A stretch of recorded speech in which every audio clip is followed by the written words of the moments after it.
नमस्कार, स्वागत है आपका डे न्यूज में और दिन भर की तमाम अहम खबरों के साथ मैं हूं आरती सिंह। आगे बढ़ने से पहले आइए नजर डालते हैं आज की खास खबरों पर। अत्याधुनिक हथियार और गोली के साथ मुख्य अपराधी गोविंद शर्मा गिरफ्तार। बड़ी घटना के प्लानिंग में पुलिस ने किया विफल। पूर्व मेयर समीर कुमार और आशुतोष शाही हत्याकांड में रहा है शामिल।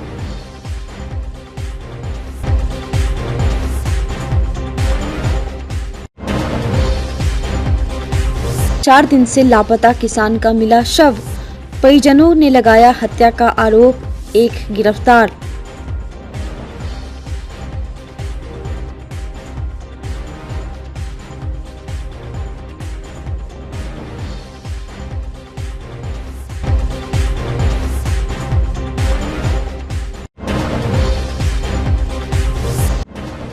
और शादी से नाराज लड़की पक्ष ने युवक के घर पर मचाया तांडव, जमकर की तोड़फोड़, रणक्षेत्र में तब्दील हुआ इलाका।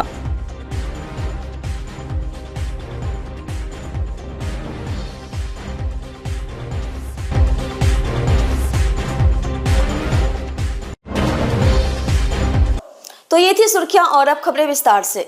मुजफ्फरपुर का हिस्ट्री शीटर गोविंद शर्मा को पुलिस ने अत्याधुनिक हथियार के साथ गिरफ्तार किया है। शूटर गोविंद एक बड़ी घटना को अंजाम देने की प्लानिंग में था। वह पटना से मुजफ्फरपुर पहुंचा था और मुशर्री की तरफ जा रहा था। इसी दौरान मुशर्री थाना क्षेत्र के द्वारका नगर पावर ग्रिड के समीप पुलिस ने घेराबंदी की। पुलिस को देखकर गोविंद का ड्राइवर भागने लगा। इस दौरान पुलिस ने खदेड़ कर दोनों को दबोच लिया। तलाशी लेने पर गोविंद के पास से 10 लाख का ब्रिटिश आर्मी को इस्तेमाल करने वाला पिस्टल, 2 मैगजीन और 74 गोली बरामद की गई है। गोविंद शर्मा पर पूर्व मेयर समीर कुमार और जमीनी कारोबारी आशुतोष शाही की हत्या का आरोप है। इसके साथ ही इसके साथी को भी पुलिस ने गिरफ्तार किया है। ये भाड़े पर गाड़ी बुक करके जा रहे थे। गोविंद के पास से बरामद बंदूक चेक रिपब्लिक नाम के कंपनी की है। इस पिस्टल को सीजेड पिस्टल बोलते हैं। इसका पिस्टल का इस्तेमाल ब्रिटिश आर्मी करती है। भारत में यह पिस्टल बहुत कम ही लोगों के पास है। इसे रखने की अनुमति किसी भी व्यक्ति को जल्दी नहीं दी जाती है। फिलहाल पुलिस उससे पूछताछ कर उसके मनसा को खंगालने में जुटी है। मामला है कि 25/10/24 को दीवा गश्ती के दौरान द्वारिका नगर एक जगह है मुशहरी में, द्वारिका नगर पावर ग्रिड, वहाँ पर दीवा गश्ती के दौरान वाहन चेकिंग हो रही थी। वाहन चेकिंग में एक टीम थी जिसमें कि मुशहरी थानाध्यक्ष थे, तेज प्रकाश सिंह थे, उनके साथ संतोष कुमार थे और बीएसएफ के 2 जवान मुकेश कुमार और ललन कुमार थे। तो इनके द्वारा वाहन को रुकवाया गया। वाहन रुकवाने के क्रम में वो वाहन थी BR1AB 6381 हुंडई कंपनी की औरा गाड़ी थी, उसको रुकवाया गया। तो रुकवाने के क्रम में जैसे ही वो चेकिंग वगैरह हुई तो उसमें चेकिंग के दौरान ही ये वहाँ से भागना शुरू किए। भागने के क्रम में बीएसएफ के जवान और बाकी लोगों ने उनको अपने गिरफ्त में लिया। गिरफ्त में लेने के बाद से जब तलाशी ली गई तो तलाशी के दौरान देखिए एक पिस्टल बरामद हुआ, साथ में बहुत सारा कारतूस भी बरामद हुआ और दो जो मैगजीन होता है पिस्टल का ये बरामद हुआ। फिर लोगों के द्वारा पूछताछ के क्रम में या जो हमारे लोग पूछताछ किए तो पता चला कि ये तो एकदम शातिर अपराधी गोविंद कुमार शर्मा, पिता प्रमोद कुमार शर्मा, गजपति गांव के जो मनियारी अंतर्गत है। और इन पर पूर्व में बहुत सारे केसेज हैं, नगर थाना में, फिर मनियारी में, मिठनपुरा में, सरैया में, ये ब्रह्मपुरा थाना में। तो ये इन पर एक जो पिस्टल की जांच की गई तो वो बिल्कुल चेक रिपब्लिक का बना हुआ पिस्टल है, विदेशी पिस्टल है जिसको सीजेड पिस्टल बोलते हैं। और ये बहुत कि कारगर ऑटोमेटिक ये पिस्टल होता है और 9mm का इसमें कारतूस लगता है। तो 9mm का करीब 74 कारतूस और जो ग्लॉक नहीं, इसको सीजेड पिस्टल कहते हैं, जो कि यानी कि बहुत मैंने इसका 10 लाख से ऊपर इसका प्राइस, जैसा कि अंतर्राष्ट्रीय मूल्य होता है, चेक रिपब्लिक का बना हुआ। और इनके साथ एक और व्यक्ति पकड़ा गया जो नीतीश कुमार है, जो गाड़ी ड्राइविंग कर रहा था। पूछताछ के क्रम में उससे भी पूछताछ की गई। उसने कहा कि मेरी गाड़ी को किसी किसी के थ्रू, यानी कि एक नहीं होता है जो ओला रजिस्टर्ड करता है, उसके थ्रू इसको भाड़े पर लिया गया था। इसकी भी जांच पड़ताल हो रही है कि आखिर इसके मालिक कौन हैं, उनकी संलिप्तता क्या है। तो इस बिंदु पर भी हम लोग गहराई से जांच कर रहे हैं। लेकिन देखने वाली बात यह है कि जो पिस्टल है वो बिल्कुल आश्चर्यजनक, पहले से भी इन पर, जैसा कि आप लोगों को ही पता होगा कि बहुत नामी गिरामी लोगों की भी हत्या में इनका हाथ रहा है। और योजना क्या थी सर? हाँ, योजना के बारे में अभी, योजना तो अभी जैसा कि उन स्वीकार कर रहे हैं कि मैं पटना से ये जा रहे थे अपने घर को, और उसी लिए मैंने कि ड्राइवर से भी हम लोगों ने पूछताछ किया। गोली मिला है क्या? किसी आपराधिक घटना को अंजाम देने? देखिए, बिल्कुल मैंने कि कुछ भी कहा जा सकता है, जो कि ये स्वीकार नहीं कर रहे हैं, लेकिन ज़रूर किसी न किसी बहुत बड़े घटना को अंजाम देने के लिए ये निकले थे। और अक्सर हाँ ऐसा होता है कि जब ओला पर गाड़ी लिया जाता है या मैंने कि ऐसे व्यक्ति की गाड़ी ली जाती है, तो ज़रूर कोई घटना कारित करने के लिए, जिससे कि होता है कि मेरा अपना आदमी भी नहीं फंसे और मैंने हम घटना कारित भी कर लें।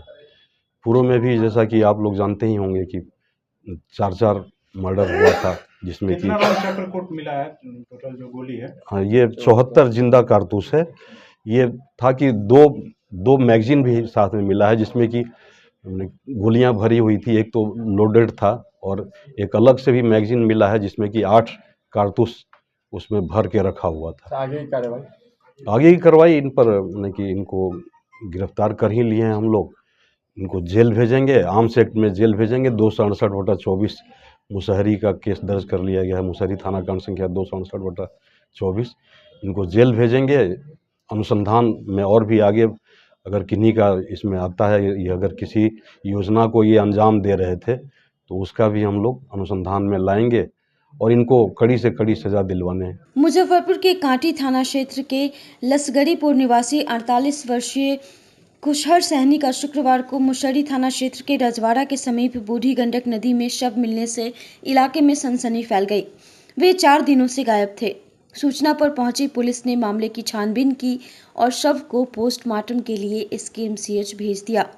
परिजनों ने भूमि विवाद में हत्या कर शव को नदी में फेंकने का आरोप लगाया है। परिजनों ने बताया कि कुशहर सहनी खेत में काम करने के बाद मंगलवार शाम गांव के एक व्यक्ति के साथ गया था। उसके बाद से गायब था। काफी खोजबीन की गई लेकिन पता नहीं चला। पुलिस को भी कुशहर के गायब होने की सूचना दी गई थी। इसी दौरान शुक्रवार को बूढ़ी गंडक में कुशहर के शव मिलने की परिजनों को सूचना मिली। कुशहर की पुत्री ने बताया कि 2 साल पहले भाई राजा की हत्या कर शव को फेंक दिया गया था। उसके बाद कई बार उनके परिवार को धमकी भी दी गई। उसने गांव के ही लोगों पर हत्या का शक जताया है। इधर पूर्व मंत्री अजीत कुमार परिजनों से मिलकर सांत्वना दी। उन्होंने प्रशासन से बदमाशों पर कार्रवाई व परिवार को न्याय दिलाने की मांग की है। थानाध्यक्ष सुधाकर पांडे ने बताया कि परिजनों ने हत्या का आरोप लगाया है। पुलिस विभिन्न बिंदुओं पर जांच कर रही है। हम लोग गए थे करीबन यहाँ से 9:30 बजे निकले, वहाँ पे पहुँचे 11 बजे रजवाड़ा घाट पर। फिर वहाँ से 4 आदमी गए नाव से उस पार। वहाँ नाव भी एक टूटी थी, उस पर सब लोग सवारी होकर उस पार गए। पैदल खोदते खोदते हम लोग भी और कांटा थाना भी हाँ करियाले घाट पर हम लोग गए। वहाँ पे कांटी थाना भी था हमारे साथ, और ये कौन थाना बोलता है ध्यान नहीं है, मुसहरी थाना भी था साथ में। कितना दिन बाद में शव मिला है ये? 4 दिन हो गया आज। 4 दिन बाद हम लोगों को मिला है लाश। क्या लग रहा है, कोई दुश्मनी से? दुश्मनी तो ऐसे हम लोग भी जानते बहुत है, सबसे ज्यादा जमीनी विवाद में है यही है। और उनका जो अगल बगल है वो किसी से कुछ नहीं रखते थे। क्या उम्र था उनका? उनका उम्र करीबन 48 साल के आसपास थे। मुजफ्फरपुर के बरूराज थाना क्षेत्र के मेहंदी नगर बनकट वार्ड नंबर 12 में शुक्रवार को अहले सुबह हथियार और तलवार से लैस एक जाति विशेष के लोगों ने राधा मोहन शर्मा के घर पर हमला कर दिया। इस दौरान हमलावरों ने जमकर घर पर पथराव करते हुए तोड़फोड़ और लूटपाट की। तलवार से हमले में एक महिला समेत 2 लोग जख्मी हो गए। थोड़ी देर के घर का कैंपस रणक्षेत्र में तब्दील हो गया। घटना की पूरी वारदात कैंपस में लगे सीसीटीवी कैमरे में कैद हो गई, जिसमें उपद्रवियों का तांडव साफ साफ दिख रहा है। घटना की सूचना पर मौके पर पुलिस के पहुंचने की भनक लगते ही हमलावर मौके से फरार हो गए। घटना को लेकर गांव में 2 पक्षों के बीच तनाव की स्थिति बनी हुई है। मामला प्रेम प्रसंग में शादी को लेकर बताई जा रही है। पीड़ित राधा मोहन शर्मा ने बताया कि वे अपने घर के अंदर सपरिवार बैठकर आपस में बातचीत कर रहे थे, तभी हार्वे हथियार व तलवार से लैस दर्जनों लोग हुजूम बनाकर घर पर हमला कर दिए और पथराव करते हुए घर में घुसकर लाठी डंडा से तोड़फोड़ करना शुरू कर दिया। हमलावरों ने तलवार से हमला कर दिया, जिसमें वह और उनकी बेटी प्रियंका भारती, पुत्र ऋषिकेश कुमार, पत्नी प्रमिला कुमारी, पुत्रवधू आदि गंभीर रूप से जख्मी हो गए। थानाध्यक्ष संजीव कुमार दुबे ने बताया कि सीसीटीवी फुटेज से उपद्रवियों की पहचान की जा रही है। तनाव को देखते हुए इलाके में पुलिस फोर्स कैंप कर रही है। थानेदार ने कहा कि माहौल बिगाड़ने वाले को किसी भी हाल में बख्शा नहीं जाएगा।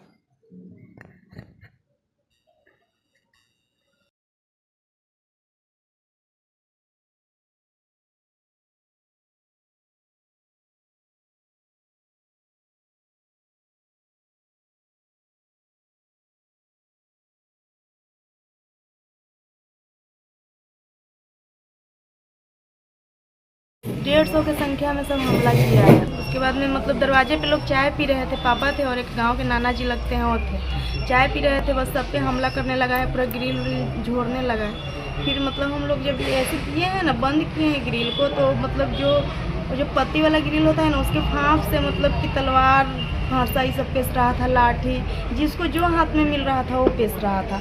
इतना बड़ा बड़ा ईंटा पत्थर तो देखे ही होइएगा मेरे घर में, वो सब चला रहा था। सोहेल नाम के एक लड़का है, उसके हाथ में था। और क्या क्या आपके साथ हुआ है? एक दो और था जिसका हमको नाम पता नहीं है। आप लोगों को मारपीट किया है क्या? भोंक दिया है यहाँ पे, भोंक दिया है यहाँ पे तलवार से, और फिर इधर ईंटा से मारा है, लाठी डंडा से मार रहा था। हम लोग छुपने की कोशिश की, हम लोग कुछ नहीं किया हम लोगों के साथ। इतना संख्या में थे। किसी को पहचानी है आप हमलावर को? हाँ, उसमें से बहुत लोग को हम लोग पहचाने। क्या नाम है उस सबका? उसमें से एक महिदन खातून है, उसकी 4 बेटी है शादीशुदा, और फिर उसका बेटा मासूम, और उसके बाद में एक रुखसाना खातून है जो लड़की की माँ है, और फिर उसका भाई आरिफ, और फिर उसके बाद में सोहेल, साहिल और अमरुद्दीन मियाँ और उसकी पत्नी थी, रसीदन खातून थी एक, और फिर उसका बेटा फिरोज, उसका छोटा वाला बेटा का नाम नहीं। हथियार कौन लिया था? हथियार सबके हाथ में था, लाठी सोटा। हथियार किसके हाथ में था? किसी को पहचानती है? थी, उसके हाथ में ये थी था तलवार। नहीं, पिस्टल उस्टल भी बात सामने आई है। हाँ, पिस्टल सोहेल के हाथ में था। पिस्टल लड़की के चलते हुआ है। क्या? हमारे लड़का जो है ना, वो एक लड़की से शादी कर लिया है। लड़की अपने से जाकर के कलकत्ता में हमारा लड़का रहता था, वहाँ जाकर के कोर्ट मैरिज कर लिया। उसके बाद में आकर के 164 का बयान होता है कोर्ट में, यहाँ पर केस किया लड़की वाला। उसके बाद में जाकर के 64 के बयान हुआ। 64 के बयान के बाद में हमारी लड़की हमारी पुतो हमारे लड़के के साथ में रह रही है। उसके बाद 10 महीना से रह रही है। उसके बाद भी लड़की आई कल आज वार कर दिया। कौन लोग वार किए? वार किया है उसमें मोहम्मद आरिफ है, उसके बाद में मोहम्मद सदाम है, फिरोज है, मेराज है, आज़ाद है, सोहेल है, साहिल है, मुर्तुजा है, मासूम है, हसन है। अच्छा, ये लोग कौन चीज़ से लिए होते हैं हाथ में? सबके हाथ में तलवार था, सोहेल के हाथ में बंदूक था। सोहेल कौन था? कौन है सोहेल? हमारे जैसे पुतोह जो लगेगी ना, उसी के गांव वाला है। कहाँ का रहने वाला है वो? उसी जगह कोटिया का रहने वाला है। फिर क्या हुआ? फिर उसके बाद में हम लोग पर वार करने लगा, घर सबको ढाढ़ू दिया है, गाड़ी को डैमेज कर दिया है, गाड़ी पर इतना बड़ा बड़ा बुलडोजर ये सब पत्थर ले लेकर पटकने लगा है, और उसके बाद घर का पीछे से खिड़की तोड़ करके घर में घुस गया है। सामान लूटपाट नहीं ना अच्छा, किया? आपके पतों के साथ भी मारपीट हुआ? अच्छा, ना, पतों के साथ भी मारपीट हुआ है क्या? किसके साथ मारपीट हुआ है आपके घर में? हमारे साथ में, हमारे बेटी के साथ में उसके बाद में हमारे बहू को घिसिया कर ले जा रहा था कि हम मार देंगे जान से। उसके बाद में हमारे लड़का था छोटा वाला 17 साल के है, उसको भी मारा है। हमारे एगो भाई गांव में का आया है, छुड़ाने आया है, उसको भी बुरी तरह मारा है। और मैं सर आपसे बताना चाहता हूँ कि कल मैं 12:30 बजे रात में मुंबई से यहाँ आया, चूँकि गाड़ी हमारी लेट हो चुकी थी तो पटना में लेट से उतारी, हमारे पास टिकट भी है उसका ऑनलाइन। उसके बाद बस पकड़ के हम भगवानपुर आए। भगवानपुर से हमारा लड़का लेके आया रात में 12:30 बजे रात में। सुबह में ये लोग फुली प्लानिंग करके ये हमारे घर पे हमला किया गया। हमें कुछ इस सब के बारे में कुछ पता ही नहीं था। पंचायती भी था क्या आज? पंचायती था लेकिन कोई इन्फॉर्मेशन नहीं था ना हमारे पत्नी। पंचायती में कौन लोग थे? जावेद साहब थे, कोई एक रशीद साहब थे, उनका लड़का था, जावेद साहब का लड़का था, कुछ चुन्नू नाम का कोई लड़का था। ये सब वहाँ से ऑकरेंस को पैदा किया। नेक मोहम्मद थे, ये लोग कुछ दुनिया टोला के जो सब लोग थे, दुनिया टोला के जनरल लोग, माने लगभग 85% लोग। आपका बच्चा जो है किनके बच्ची से शादी की है? वो कोई तस्लीम ने क्या उनका नाम है, उनका नाम भी मैं बरेस नहीं जानता हूँ। मुहर्रम मियाँ की पोती है, स्वर्गीय मुहर्रम मियाँ की पोती है। उसे शादी कर लिया और 64 का बयान भी माननीय न्यायालय में हो गया। बच्ची एक्सेप्ट कर ली कि हम पति के साथ रहेंगे। अब बच्ची ऐसा कुछ नहीं है ना कि बच्ची यहाँ नहीं रहना चाहती है? नहीं, बच्ची रहना चाहती है। बच्ची यहाँ सब मतलब ईदी विधि से अपना रह रही है बेचारी। मुजफ्फरपुर के साहिबगंज में एक बार फिर अपराधियों के कहर से लोगों में दहशत का माहौल कायम हो गया है। पुलिस अपराध पर लगाम लगाने के लिए अपराधियों की गिरफ्तारी कर जेल भेज रही है। इसके बावजूद अपराधी बेखौफ होकर घटना को अंजाम दे रहे हैं। गुरुवार की शाम हलीमपुर बाजार से इमादपुर साइकिल से घर जा रहे अरुण सिंह के 23 वर्षीय पुत्र अंकित कुमार को पीछे से आए बाइक सवार 3 अपराधियों ने मोबाइल फ़ोन छीना। विरोध करने पर बदमाशों ने युवक को पीठ व सिर में चाकू मारकर बुरी तरह से जख्मी कर दिया। इसी दौरान अपराधी मोबाइल छीनकर फरार हो गए। आनन फानन में घायल युवक को एक निजी अस्पताल में भर्ती किया गया, जहां गंभीर हालत में उसका इलाज हुआ। वहीं पीएसआई प्रियंका कुमारी ने अस्पताल में पहुंचकर जख्मी युवक का हाल जाना और घटना की जानकारी ली। घटना से लोगों में काफी आक्रोश है। जी, श्री अरुण सिंह। अच्छा, तो ये साइकिल से थे? ये साइकिल से थे। ये तो बोल रहे हैं कि 3 लोग मारे हैं, चेहरा खुला हुआ था, पहचानते हैं तीनों को। तो वही बताएगा कि हम तो नहीं जानते हैं कि कौन रहा क्या रहा। अच्छा, तो पुलिस आई थी? पुलिस लोग ब्रेक कर दिया। अच्छा, घूमने वाला पुलिस नहीं, 112 वाली पुलिस। अच्छा, तो ये घटना के संबंध में जो है कि कल थाने में आवेदन व शिकायत वगैरह भी लिखित करनी है इस जो उक्त घटना हुई है। हाँ। सूचना मिली है कि एक लड़का को चाकू से मतलब हमला किया गया है। इसी को देखने के लिए हॉस्पिटल आए हैं और लड़का का नाम अंकित कुमार है, जिस पे हमला होने की बात बताई गई है। तो हेड में लगा है और बैक में लगा हुआ है। मोबाइल भी छीनने की बात आ रही है? हाँ, मोबाइल छीनने की बात आ रही है। साइकिल से था तो बाइक सवार आकर के मोबाइल छीन के चला गया है। पुलिस के द्वारा क्या कुछ किया जा रहा है इसमें? अब छानबीन होगी, उसके बाद ही कुछ बताया जा रहा है क्या मामला है, छीनने का मामला है या कोई और मामला है, उसका मामले की जांच की जा रही है। जांच की जा रही है। मुजफ्फरपुर के कलेक्ट्रेट के पास स्थित एसएसपी के पुराने कार्यालय का शुक्रवार को नीलामी कर दिया गया। नीलामी की इस प्रक्रिया में कई दिग्गजों ने अपनी किस्मत को आजमाया। नीलामी की रकम 15,000 से शुरू होकर 9,01,000 तक पहुंच गई। इस नीलामी प्रक्रिया में मोतीपुर के रहने वाले हरे कृष्णा कुमार बाजी मार गए। 9,01,000 की बोली लगाकर एसपी ऑफिस की पुरानी बिल्डिंग को अपने नाम कर लिया। कृष्ण कुमार को 1 सप्ताह के अंदर भवन को तोड़कर सारा सामान हटा लेना है। इसके बाद खाली होने वाले स्थान पर नए पुलिस कार्यालय भवन का निर्माण होगा। 5 मंजिले भवन निर्माण के लिए डीपीआर तैयार हो चुका है। निर्माण पर 10 करोड़ रुपए से अधिक लागत आने की संभावना है।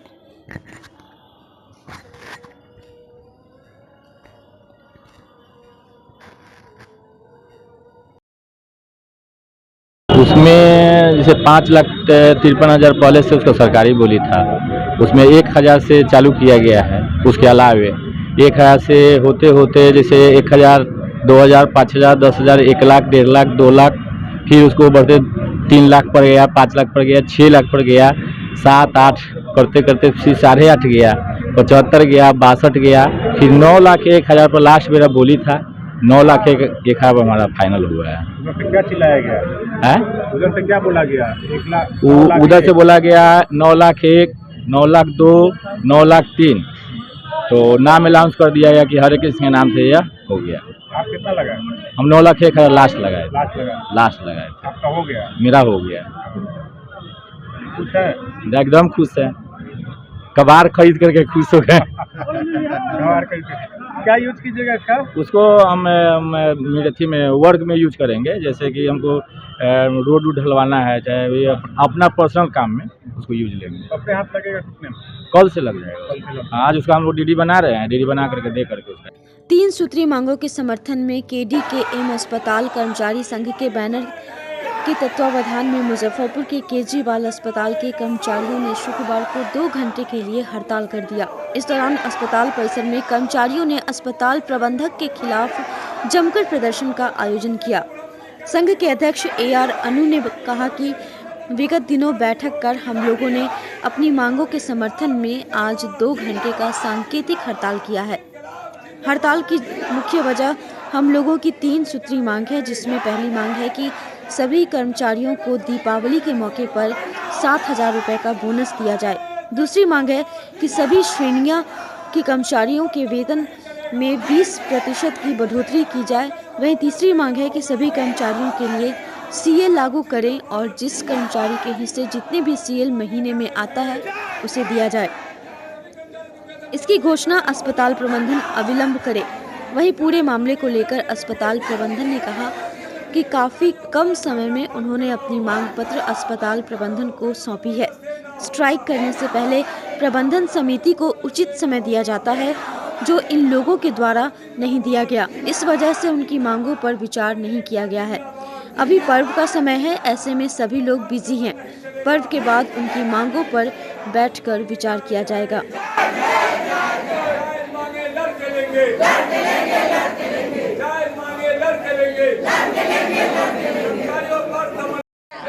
18 साल से जॉब कर रहे हैं यहाँ पे हैं। उसके बाद भी हम लोग का कोई वेतन में बढ़ोतरी हम लोग को नहीं है। बोनस भी हर जगह 1 महीना का मिलता है। हम लोग को मात्र 5,4500 मिल रहा था। बहुत हल्ला हम गाँव के बाद 5,000 रुपये पे आए हैं। एक बार 5,000 कोरोना में दिए थे, उसके बाद 500 रुपया घटा दिए थे। हर जगह बढ़ोतरी होता है कि घटता है? यही नियम के लिए हम लोग हड़ताल पे आए हैं। हम लोग का जब तक बढ़ोतरी नहीं होगा, जब तक बोनस बढ़ोतरी नहीं होगा, जब तक सैलरी बढ़ोतरी नहीं होगा, तब तक हड़ताल पे ही हम लोग रहेंगे।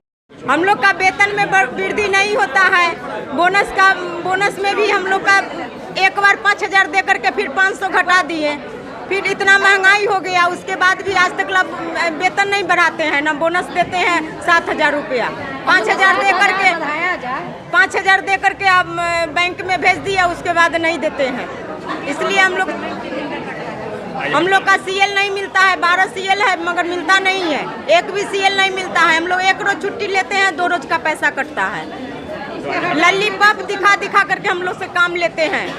पेमेंट होना चाहिए सीनियर जूनियर के हिसाब से। यहाँ सबका एक पेमेंट है। दाई हो, मिस्त्रानी हो, सिस्टर हो, कंपाउंडर है, सबका एक पेमेंट। नहीं सीनियर जूनियर का है, नहीं। कम से कम सीनियर जूनियर के हिसाब से पेमेंट होना चाहिए। सबका है एक पेमेंट है। पेमेंट एकदम अपने लेवल के हिसाब से। बोलते हैं जो हम लोग अकुशल है, अकुशल है तो हम लोग OT कैसे कराते हैं, हम लोग डिलीवरी कैसे कराते हैं? अकुशल है तो हम लोग की कहाँ से ये सुविधा मिली OT कराने के लिए? हम लोग OT कराते हैं, डिलीवरी कराते हैं, फिर भी हम लोग अकुशल कैसे हैं? जितना सबका पेमेंट उतना हम लोग का पेमेंट है। ना सीनियर का, जूनियर का, ना किसी का। किसी भी हॉस्पिटल में एक पेमेंट नहीं है। सीनियर जूनियर के हिसाब से पेमेंट मिलता है। यहाँ एक पेमेंट है। हम लोग के मेन पेमेंट CL के अथी दिया जाए। वही वेतन बढ़ाया जाए हम लोग का, उधर किया जाए। काम इतना महंगाई हो गया, हम लोग के एगो कपड़ा लत्ता भी किनने जाते हैं तो इतना महंग हो गया, उस पर बढ़ाया जाए। सब आदमी मेहनत इसमें करता है, बगैर मेहनत के तो कोई नहीं है, फिर भी कहता है काम नहीं होता। हम लोग मांग करीब के हम लोग का रिवीजन का जैसे एग्रीमेंट हुआ था शुरू में फर्स्ट बार कि 2 साल पर अपने आप रिवीजन करना है 20%। पिछले साल 22 सितंबर को 15% बढ़ के आया, जिसमें करीब 70 कर्मचारी को 15% मिला, उसके बाद जितने कर्मचारी किन्हीं को नहीं मिला। दूसरा है कि यहाँ ठेका पर काम शुरू हो गया है, पहले ठेका वाला काम बंद किया जाए और 20 साल 25 साल से जो स्टाफ है, सफाई कर्मी है, सिस्टर है, कंपाउंडर है, काउंटर क्लर्क है, सबको अति कुशल में लिया जाए। अति कुशल का है 6 से 34 रुपया, जो 2024 में लागू हो चुका है, लेकिन अभी तक हम लोग को लागू नहीं हुआ है। हम लोग को एक तो 12 CL मिलता है, उस CL में भी है कि जो तबीयत जिसका ख़राब है उसका मेडिकल देना पड़ेगा। तो हर आदमी तबीयत खराब का दे नहीं सकता है। 1-2 दिन तबीयत खराब होता है तो मेडिकल से दवा लेता है, 2 रुपया 4 रुपया के लिए खा लेता है, उसके लिए 500 डॉक्टर दिखाएगा, फीस तो देगा नहीं। लीव जैसे है वो भी किसी ढंग से मिलता है। CL 1% से 2% दिया जाता है, सब कर्मचारी को CL नहीं दिया जाता है। वेतन भी है, तो वेतन का मोनोपोली बनाए हुए हैं कि अब जैसे 4 साल हो गया, 4 साल में रिवीजन हम लोग को देना चाहिए। 21 तारीख को हम लोग सूचना उनको दे चुके थे कि 2 घंटा का हम लोग बंद आंदोलन करेंगे। DM को सूचना दे चुके थे, लेकिन अभी तक कोई बात नहीं हुई है। बोनस का था, पहले हम लोग को 5000 मिला हुआ था 2 साल पहले, उसके बाद फिर उसको 4500 कर दिया गया। इस बार हम लोग लेटर दिए हैं, उसको 5000 कर दिए हैं। हम लोग कहना है उसको 7000 कर दिया जाए और 20% जो है उसको बढ़ोतरी हर साल 2 साल पर रिवीजन करते जाएं उसको वेतन को, और जो भी जितने दिन से कर्मचारी हैं उस हिसाब से अति कुशल सबको किया जाए, अति कुशल किया जाए। क्या जो भी कर्मचारी है 15,000, मेडिकल में एक सिस्टर का तनख्वाह 60,000 80,000 है, सबका है, सफाई कर्मी सबका है, उसके हिसाब से 40,000 50,000 है। यहाँ कर्मचारी अभी के महंगाई के दौर में 10,000 12,000 से किस कर्मचारी को किस ढंग होगा। दूसरा है यहाँ शोषण चल रहा है कि एक दिन आप अब्सेंट कीजिए, 2 दिन तो 3 दिन का पैसा काटा जाता है। ये शुरू से चलते आ रहा है और किसी कर्मचारी का कोई ढंग का सुविधा, चाहे जैसे होता है किसी कर्मचारी को तबीयत खराब हो गया और जगह व्यवस्था मिलता है, ESI का सुविधा है, ESI की सुविधा दे दिया गया सरकार की तरफ से, लेकिन उसका सुविधा किसी स्टाफ को नहीं मिलता है। हर स्टाफ जो है, हर स्टाफ दौड़ने में असमर्थ है, कहीं जाना है तो कहाँ से जा पाएगा। अब जैसे अपना अस्पताल है, इसमें ESI की सुविधा लागू करे, सब चीज़ के डॉक्टर बैठते हैं, गैनिक के बैठते हैं, फिजिशियन बैठते हैं, इसी में अपना इलाज कराएगा, बाहर लोग कहाँ जाएगा। तो उसे ESI की सुविधा लागू किया जाए और पेमेंट का वृद्धि के लिए आप लोग से आग्रह है, इसको जितना न्यूज को बढ़ाइए। हम लोगों ने बैठक किया, उसमें निर्णय लिया कि अगर हम लोगों का वेतन नहीं बढ़ाया जाएगा, बोनस नहीं दिया जाएगा तो हम लोग हड़ताल पर करेंगे। कहना यह है कि हम लोग 22 तारीख को मैनेजमेंट को सूचना दिए, लेबर कमिश्नर को भी सूचना दिए, DM को भी सूचना दिए कि सर जो यहाँ कर्मचारी है, आप खुद सोचिए कि जो कर्मचारी पिछले 20 साल से काम कर रहे हैं, 25 साल से काम कर रहे हैं, उनका वेतन आज के युग में भी 15,000 नहीं है। स्वास्थ्य विभाग में कहीं ऐसा सिस्टम है कि जो 10,000 12,000 में घटेगा? ये तो नहीं है कि अस्पताल में इनकम नहीं है। अस्पताल में दिन दुगनी इनकम है। इसे छोटका मेडिकल कहा जाता है कि भाई जितना मेडिकल में नहीं भीड़ है वैसे यहाँ है। तो इस हिसाब से यहाँ के कर्मचारियों का भी तनख्वाह होना चाहिए। आज हम लोग अपना मुख्य रूप से 2-3 सूत्री मांगों को लेकर हैं। एक हमारा मांग नंबर 1 है कि पर्व के मौके पर सभी कर्मचारियों को 7,000 रुपया बोनस दिया जाए। दूसरा हमारा मांग है कि पिछले 5 सालों से वेतन में कोई बढ़ोतरी नहीं हुआ है, तो वेतन में सभी कर्मचारियों के श्रेणी, जो भी श्रेणी के कर्मचारी हैं, उन सभी के कर्मचारियों के वेतन में 20% की बढ़ोतरी हो। तीसरा हमारा इनसे मांग है CL, महिला हॉस्पिटल है, बच्चों का हॉस्पिटल है, पुरुषों का, तो हॉस्पिटल में सरकार जो है सब जगह जब 12 CL मिनिमम है, ऐसे कहीं 16 है 24 है, लेकिन 12 मिनिमम है, जो कल हम लोग कमिश्नर से भी बात हुई तो उन्होंने कहा। तो हमारा कहना है कि CL लागू करें और सभी को हर महीना में जिनका जो CL बनता है 12 उसको देना है, इनको अनिवार्य करें, उसकी घोषणा करें कि CL हम देंगे। CL का सिस्टम इनका है क्या भाई, तो एक अलग सिस्टम बनाए अपना नियम कानून। आकस्मिक क्या कि जब आप बीमार होने लगे तो हमको फ़ोन कर दें, ऊपर वाले भगवान से पूछे कि हम कब बीमार करेंगे कि इनको खबर कर दें। ऐसा नियम है जैसा नियम कहीं भारत में नहीं होगा जो इनके यहाँ नियम है। जिसलिए हमारा कहना है कि CL की गारंटी करें। दूसरा ऑफ का जो सुविधा है सब जगह, जैसे ऑफ इनको ने बनाया कि हम 2 साल पर सभी कर्मचारियों की ऑफ की सुविधा देंगे। 2 साल क्या 6 साल हो गया ऑफ नहीं दे रहे हैं, 7 साल हो गया ऑफ नहीं दे रहे हैं, और जिसी को 2 ही साल में ऑफ दे रहे हैं। क्या भाई, तो इसमें बार्गेनिंग अपना उनका अलग सिस्टम है। जो लोगों को इनका चार्ज है वो लोग क्या कर रहे हैं कि दे रहे हैं। तो कहना है कि इस तरह की नहीं होना चाहिए। 2 साल का सिस्टम है, 2 साल में सबको ऑफ की सुविधा, PF की सुविधा जो है सो मिले। बीती हरवा से 16 अक्टूबर को शुरू हुई भाकपा माले की बदलो बिहार न्याय यात्रा 10वें दिन मुजफ्फरपुर पहुंची। शहर में प्रवेश करने के बाद यह यात्रा शहीद खुदीराम बोस स्मारक स्थल पर पहुंची और शहीदों की प्रतिमा पर माल्यार्पण करने और सलामी देने के बाद आगे बढ़ी। फिर पुरानी बाजार के दलितों व गरीबों के मोहल्ले में स्थापित अंबेडकर की मूर्ति पर माल्यार्पण के बाद शहीद जुब्बा सहनी पार्क स्थल पहुंची, जहां इस यात्रा का समापन किया गया। यात्रा समापन के पहले आयोजित सभा को संबोधित करते हुए पार्टी के केंद्रीय कमेटी सदस्य व विधायक वीरेंद्र गुप्ता ने कहा कि 2 दशक से बिहार पर शासन कर रही भाजपा जदयू की सरकार लूट और झूठ की सरकार साबित हुई है। न्याय के साथ विकास का नारा देने वाली सरकार में दलितों व गरीबों पर बर्बर हमला जारी है।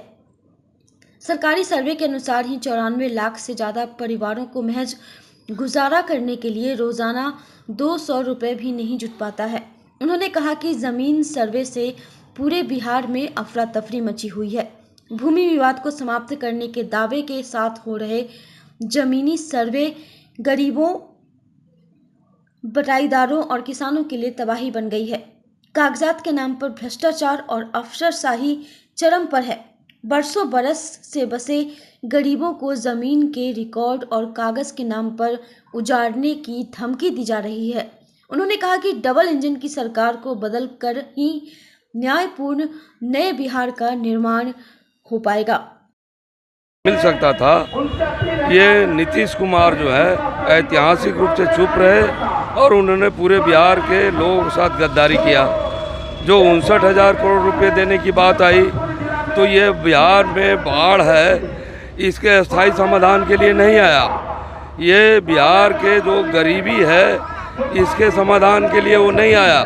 बिहार के जो छात्र नौजवान हैं, बेरोजगार हैं, कुछ उद्योग धंधों के स्थापना के मामले में नहीं आया।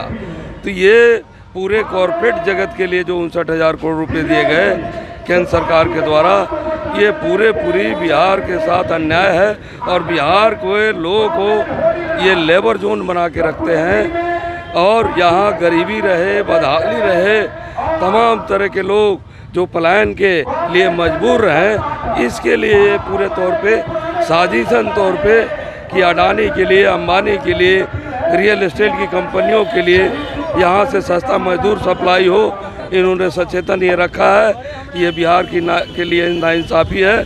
तो ये बिहार को विशेष राज्य का दर्जा मिलना चाहिए, इसके लिए ये न्याय यात्रा है। दूसरी बात, जो सरकारें वादा करती रही है वो भी नहीं किया जा रहा है। सरकार ने कहा कि हम सब गरीबों को 2 लाख रुपए दे देंगे, पक्का मकान देंगे, 5 डिसमिल आवासीय भूमि देंगे, लेकिन इस मामले में भी जो 2 लाख रुपए की पहली किस्त आई है जो बिहार के 40,000 लोगों को मिली है, तो ये जो रफ्तार है कि एक साल में 40,000 लोगों को मिलता है, तो 95 लाख जो गरीब परिवार हैं जिनकी आमदनी 6,000 से कम है, उनको देने में 236 साल लग जाएंगे। तो ये तो पूरे तौर पे जुमलाबाजी है।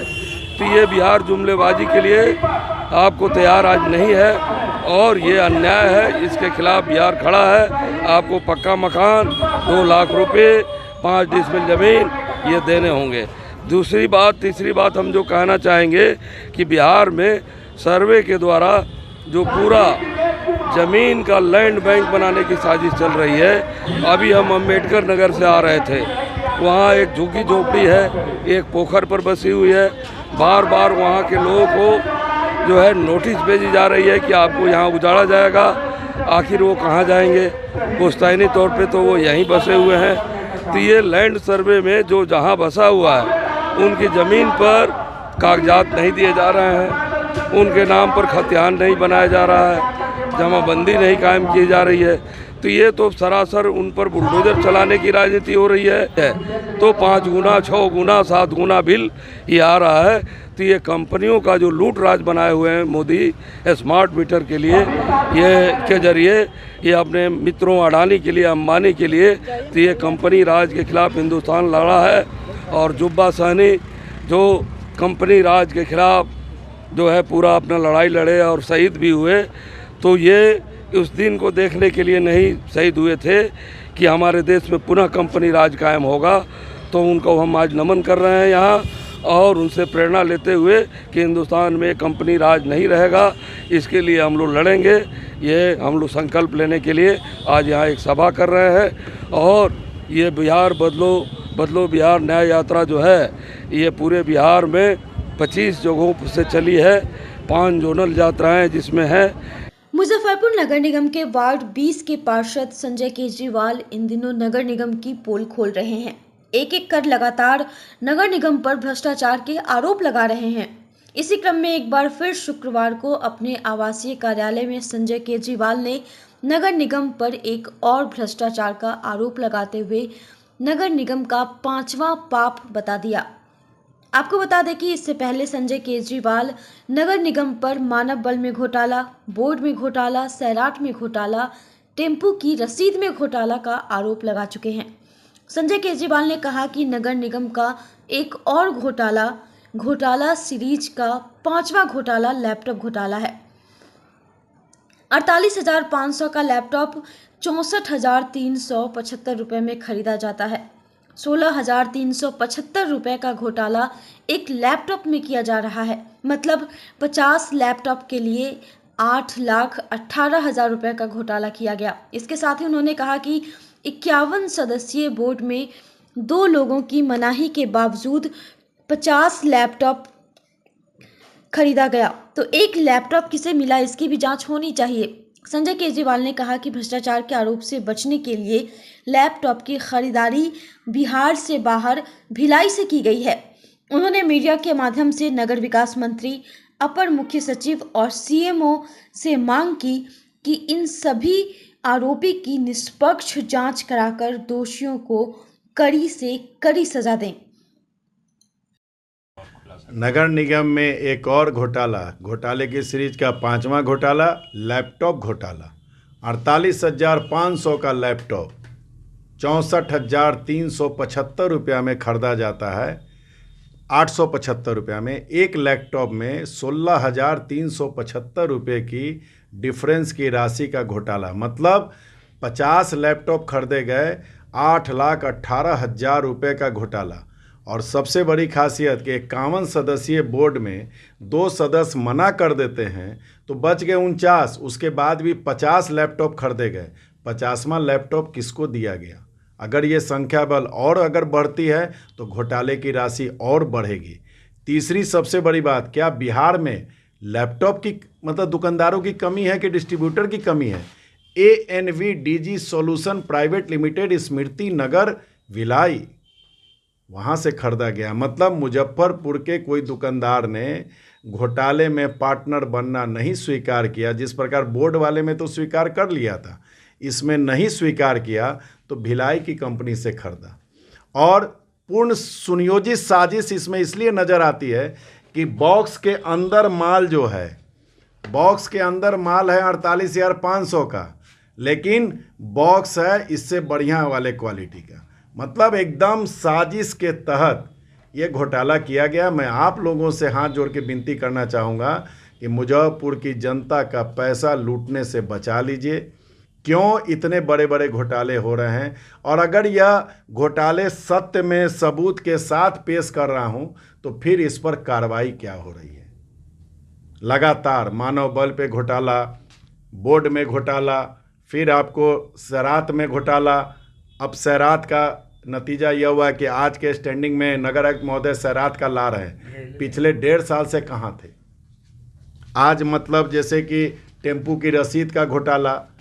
क्यों भाई? शहर के विकास, शहर के अमन चैन के लिए, शहर के लोगों के लिए सारी टैक्स के पैसे होते हैं। इस प्रकार महापौर का एकदम एक मौन व्रत धारण कर लेना, धृतराष्ट्र की भूमिका में आ जाना कहीं ना कहीं संदेह के घेरे में खड़ा करता है कि सारी चीज़ें जब स्टैंडिंग के द्वारा अधिकृत महापौर है, मतलब सारा पावर स्टैंडिंग का महापौर में निहित है, तो महापौर अपने आप को कैसे अछूता मान सकती हैं? मैं तो चाहूँगा आपके माध्यम से नगर विकास मंत्री, अपर मुख्य सचिव और सीएमओ माननीय सुशासन बाबू से मैं तो चाहूँगा कि भाई बीजेपी की सरकार केंद्र में भी है, यहाँ भी डबल इंजन की सरकार है।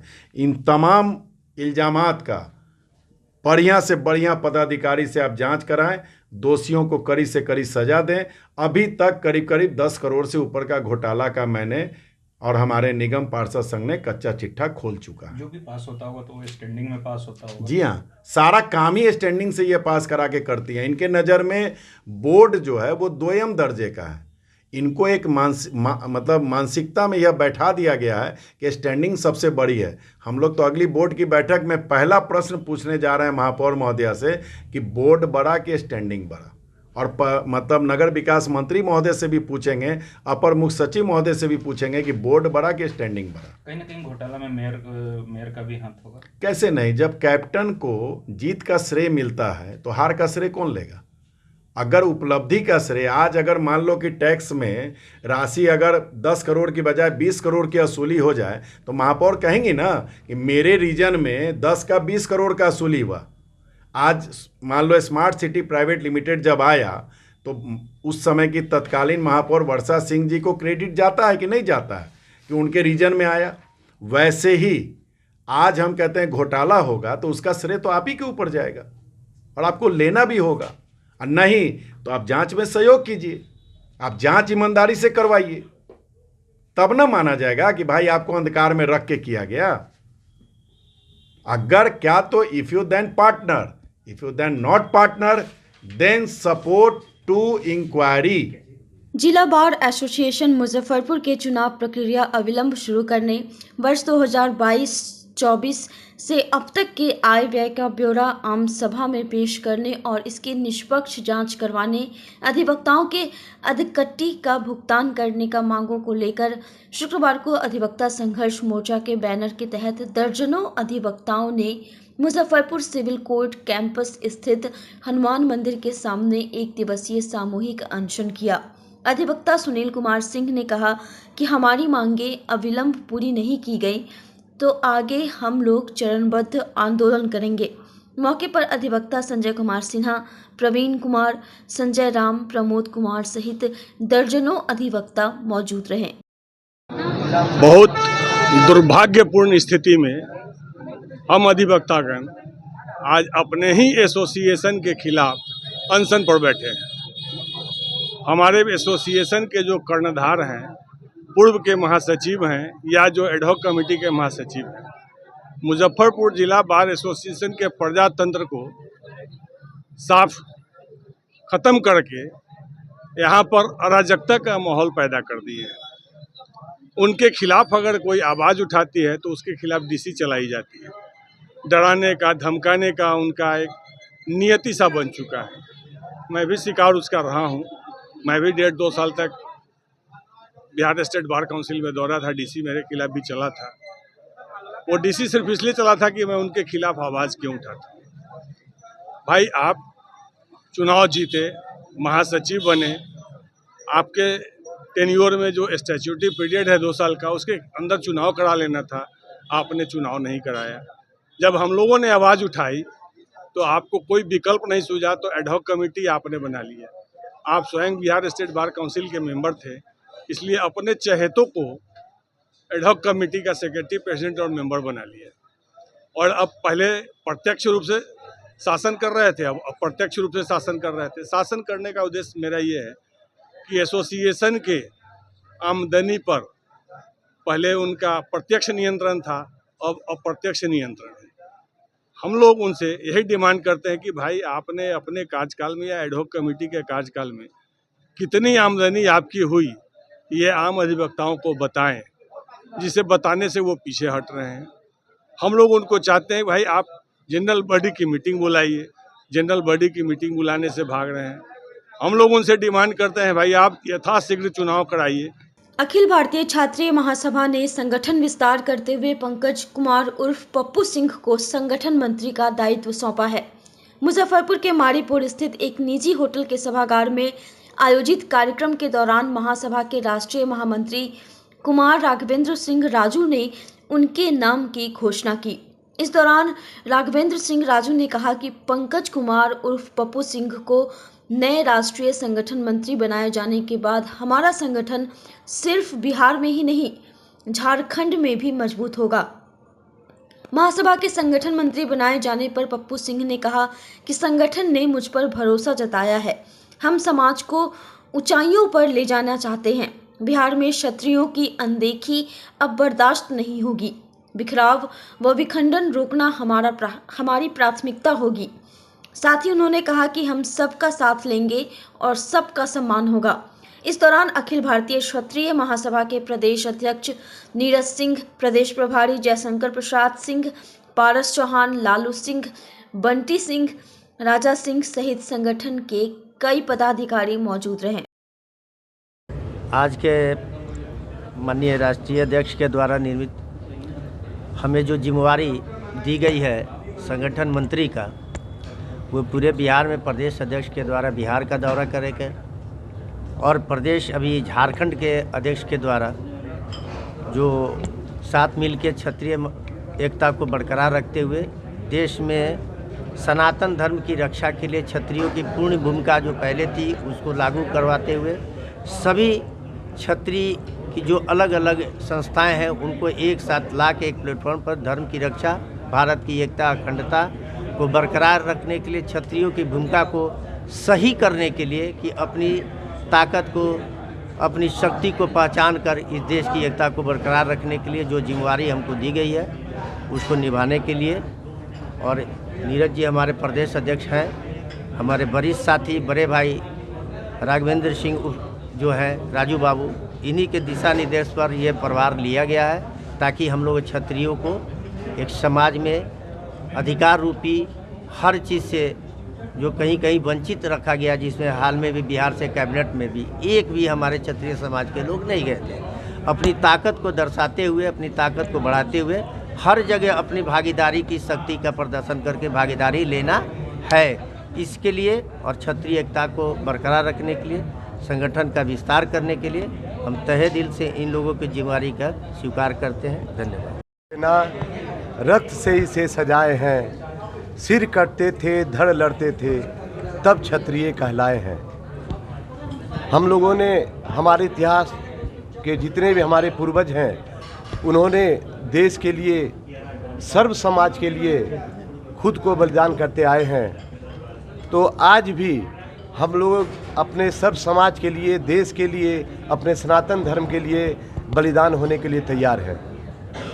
अब तक हम लोगों ने काफ़ी संघर्ष किया, संघर्ष करते आ रहे हैं। अब राष्ट्रीय कोर कमेटी के द्वारा हमारे राष्ट्रीय अध्यक्ष के माध्यम से पप्पू बाबू जो हमारे मुजफ्फरपुर से हैं, इन्हें हमारे साथ कदम से कदम मिलाने के लिए इन्हें राष्ट्रीय संगठन मंत्री के पद पर पदस्थापित कर इन्हें हमारे साथ कदम से कदम मिलाने के लिए चलने के इन्हें दिशा निर्देश दिया गया है। हम दोनों भाई मिलकर संगठन को पूरी मजबूती देंगे और पूरे बिहार का दौरा करेंगे और हमारे समाज में जो भी वंचित हैं सबकी कष्ट परेशानियों को हम लोग देखेंगे और उसका निवारण करेंगे। यही हमारा उद्देश्य है, यही हमारा संकल्प है और यही हमारा लक्ष्य है। शुक्रवार को social worker for women empowerment के द्वारा मुजफ्फरपुर के मिठनपुरा स्थित वृद्धा आश्रम में निःशुल्क स्वास्थ्य जांच शिविर लगाया गया। शिविर में जाने माने फिजिशियन डॉक्टर A.K. धीरज, दंत चिकित्सक doctor Syed Saif Ali, neurotherapist doctor Vipin और डॉक्टर रोशन ने वृद्धा आश्रम में रह रहे वृद्धों की जांच कर दवाइयां दी। मौके पर संस्था के संयोजक बबली कुमारी, सदस्य सुनीता वर्मा, मीरा जायसवाल, सुनीता सिंह आदि मौजूद रहीं। वो दर्द था, साइटिका था, सर्वाइकल था, इन लोग को हम मसाज द्वारा ट्रीटमेंट किए हैं और सभी लोग को बोले हैं कि अच्छे हो जाइएगा और फिर अगला जब ट्रीटमेंट होगा, कैंप लगेगा मेरा, तो ये लोग 100% ठीक ही हो जाएंगे। वृद्धों का सेवा करके बहुत अच्छा लगा। इन्हीं लोग के बलबूते तो हम लोग चल रहे हैं। ये तो मेरा फर्स्ट टाइम है और मेरे को देख करके बहुत खुशी महसूस हो रही है कि बाकी लोगों को हम लोगों ने फिल्म देखा है कैंप के थ्रू, और ये तो बबली मैम का बहुत बड़ा आभार है कि हम लोग आज पहली बार, मेरा तो फर्स्ट टाइम है कि किसी वृद्धाश्रम में हम आए हैं और सेवा का मौका मिला है। बहुत ही अच्छा लग रहा है। किस तरह से, क्या कुछ दवा भी दी है? हाँ, यहाँ जितने सारे पेशेंट थे, हमारे डिवीज़न के जितने पेशेंट थे, फिजिशियन के जितने भी केसेस थे, सबको हमने देखा है, मेडिसिन्स दिया है और बाकी के जो मेडिसिन्स है उसको भी हमने अवेलेबल करवाने का वादा करा है। बहुत अच्छा लगा और यहाँ पे जितने भी वृद्ध लोग हैं, जो ओल्ड एज लोग हैं, उन लोगों का मैंने डेंटल चेकअप किया है और सारे लोगों का ट्रीटमेंट करने का प्लान किया है। अब ये लोग छठ पूजा के बाद आएंगे तो ट्रीटमेंट किया जाएगा। और ये ट्रीटमेंट के आने वाले जो खर्च हैं वो सारे जो है वो आप करेंगे मैनेज? वो ट्रीटमेंट के जितने भी सारे खर्च हैं वो मैं आज हमारे संस्था social worker for women empowerment की तरफ से ये वृद्धा आश्रम में आज मेगा हेल्थ चेकअप कैंप लगा है सारे वृद्धजनों के लिए। डेंटल चेकअप, फिजिशियन पूरे बॉडी से रिलेटेड किसी भी प्रकार की प्रॉब्लम हो वो चेकअप यहाँ रखी गई है, जो डॉक्टर ए के धीरज कर रहे हैं। और डेंटल में सैयद सैफ अली जी थे और यहाँ पे एक न्यूरोथेरेपिस्ट हैं जो अपने तरीके से बॉडी की किसी भी पार्ट्स में कोई भी प्रॉब्लम हो उसको अपने इलाज से, मालिश से वो उसको ठीक करेंगे। जो डॉक्टर विपिन जी हैं और डॉक्टर रोशन जी इसके लिए थे यहाँ पे। और आज काफ़ी यहाँ सारे वृद्धजन हैं जिनको हर तरह की प्रॉब्लम को देखते हुए उनके लिए ये कैंप रखी गई है। मेज़बान एमएसकेबी कॉलेज की टीम ने बीआरए बीयू इंटर कॉलेज महिला खो खो चैंपियनशिप का खिताब जीत लिया। शुक्रवार को मुजफ्फरपुर के बनास बैंक चौक स्थित एमएसकेबी के खो खो कोर्ट पर खेले गए फाइनल मुकाबले में एमएसकेबी कॉलेज ने एमडीडीएम कॉलेज को 11-9 से पराजित किया। तीसरे स्थान पर आरबीबीएम कॉलेज की टीम रही। इससे पहले खेले गए लीग मुकाबले में एसएनएस कॉलेज और एमडीडीएम कॉलेज के बीच मैच 4-4 से ड्रॉ रहा। लीग के दूसरे मैच में एमएसकेबी ने आरबीबीएम कॉलेज को 8-4 से, तीसरे मैच में एमडीडीएम कॉलेज ने आरबीबीएम कॉलेज को 7-4 से, चौथे मैच में एमएसकेबी कॉलेज ने एनएस कॉलेज को 7-2 से, पांचवें मैच में एमएसकेबी कॉलेज ने एमडीडीएम कॉलेज को 12-8 से और छठे मैच में आरबीबीएम कॉलेज ने एसएनएस कॉलेज को 8-7 से पराजित कर पूर्ण अंक हासिल किए। लीग में एमएसकेबी कॉलेज की टीम ने 3 मैचों में 6 अंक हासिल किए और फाइनल में प्रवेश किया, जबकि एमडीडीएम कॉलेज की टीम ने 3 मैचों में 5 अंक हासिल कर फाइनल में प्रवेश किया। इससे पहले बीआरए बीयू के कुलपति दिनेश चंद्र राय ने खो खो कोर्ट में नारियल फोड़कर चैंपियनशिप का उद्घाटन किया। उन्होंने कहा कि इस चैंपियनशिप के आधार पर विश्वविद्यालय विमेंस टीम का गठन किया जाएगा। विश्वविद्यालय team east zone inter university championship में भाग लेगी। कॉलेज के प्राचार्य प्रोफेसर लोकमान्य रविंद्र प्रताप ने अतिथि का स्वागत किया। विशिष्ट अतिथि के रूप में बिहार विश्वविद्यालय स्पोर्ट्स काउंसिल के सचिव डॉक्टर कांतेश कुमार व एलएस कॉलेज के खेल निदेशक महेंद्र प्रसाद मौजूद थे। स्वागत एमएसकेबी की खेल शिक्षिका नूतन कुमारी ने किया। पुरस्कार वितरण समारोह के मुख्य अतिथि जिला खो खो एसोसिएशन के सचिव बलराम प्रसाद ने विजेता व उपविजेता टीमों को ट्रॉफी प्रदान की। अंतर महाविद्यालय खो खो प्रतियोगिता का यहाँ ये उद्घाटन हुआ महिला शिल्प कला भवन कॉलेज में, जिसमें वाइस चांसलर साहब ने यहाँ आए, उसका उद्घाटन किया और बहुत ही अच्छे ढंग से उन्होंने कहा कि बहुत ही अच्छा आपका ये कॉलेज है, अब बढ़िया आपका कार्यक्रम आपने करा रहे हैं, सो और इससे बढ़िया भी कराते रहिए, मेरा आपके साथ सहयोग रहेगा, हमेशा सहयोग रहेगा। इस तरह से बहुत बढ़िया लगा। आपके यहाँ साफ़ सफाई इतना बढ़िया है कि देखने में हमको बहुत ही अच्छा लगा। बहुत खुश होकर के वाइस चांसलर साहब ने यहाँ से गए। क्या उद्देश्य होता है खेलकूद प्रतियोगिता का? खेलकूद प्रतियोगिता का उद्देश्य यही है कि बच्चा जो है खेलकूद को पहले बहुत लोग समझते थे कि खेलना कूदना जो है कोई काम का चीज़ नहीं है, पढ़ना ही एक ठो अच्छा चीज़ था, डॉक्टर इंजीनियर बनना ही एक ठो समझते थे कि बहुत बढ़िया काम है और उसी से लोग आगे बढ़ते हैं। लेकिन नहीं, आज के ज़माने में खेल कूद से भी लोग कहाँ कहाँ आगे बढ़ते चले जा रहे हैं और हर क्षेत्र में उसका ये हो रहा है, प्रचार प्रसार हो रहा है और उसमें नौकरी भी मिल रही है। हर तरह का उसमें स्कोप है आगे बढ़ने का और हर एक ऊंचाई को प्राप्त कर रहे हैं बच्चे। टीम में कौन कौन शामिल हैं? आज की खबरों में बस इतना ही। कल फिर मिलेंगे कुछ नई खबरों के साथ। तब तक के लिए हमारी न्यूज़ टीम को दीजिए इजाजत। नमस्कार।